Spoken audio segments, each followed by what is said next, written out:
Has one of football's most enigmatic characters had the last chapter of his incredible story written as Marcelo Bielsa's Uruguay exit the World Cup at the group stage? Hello everybody and welcome back to Full House Sports. Here myself Charlie, and right before the video starts, please like, comment and subscribe.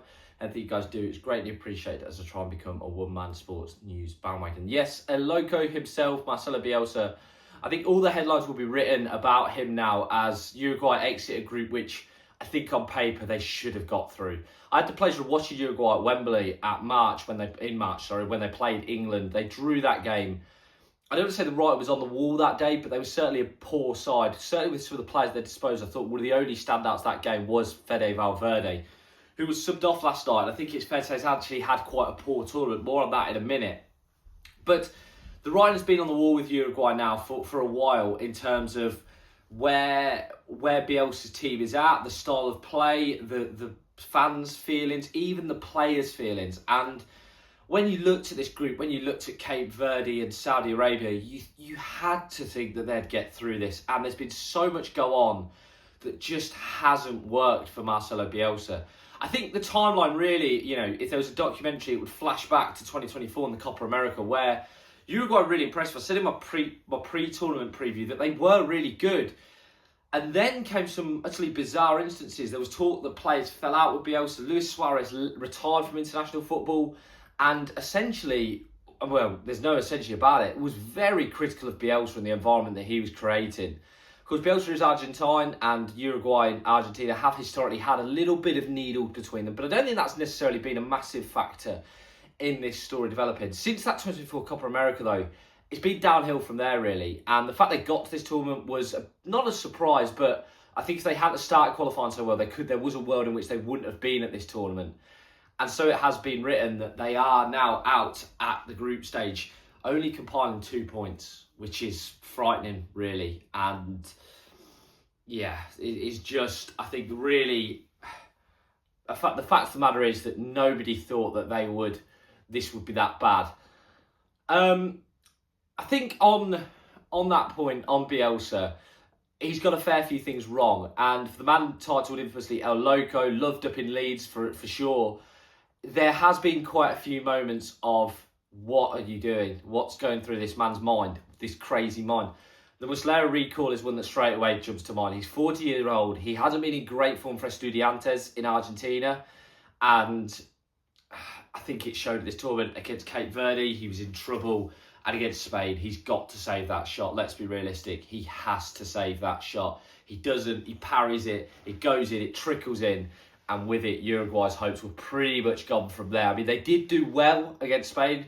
I thought Spain at times were wasteful in that game. But just a lot really behind the scenes as well. They didn't play any warm-up games, which is bizarre. And then they go into the first game with this 5 at the back, which Bielsa already leads for. I will tell you, has never employed. It's always been 4-3-3. Had they worked on the 5 at the back throughout the tournament? Yes, but then they were in the tournament.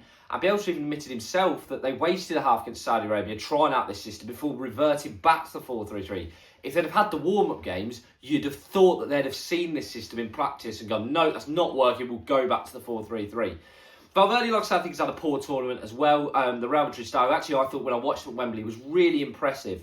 He's not been great at this tournament. There's been others, I think, as well. Darwin Núñez hasn't really shown up, let's be fair. Canobio has put in a good effort, but there's been other disappointing performances. Obviously, the Agate injury as well wasn't ideal. Araujo being injured before the tournament, but then there was talk there that, and Bielsa has been known for this in the past, the build-up to this tournament was too intense in training sessions.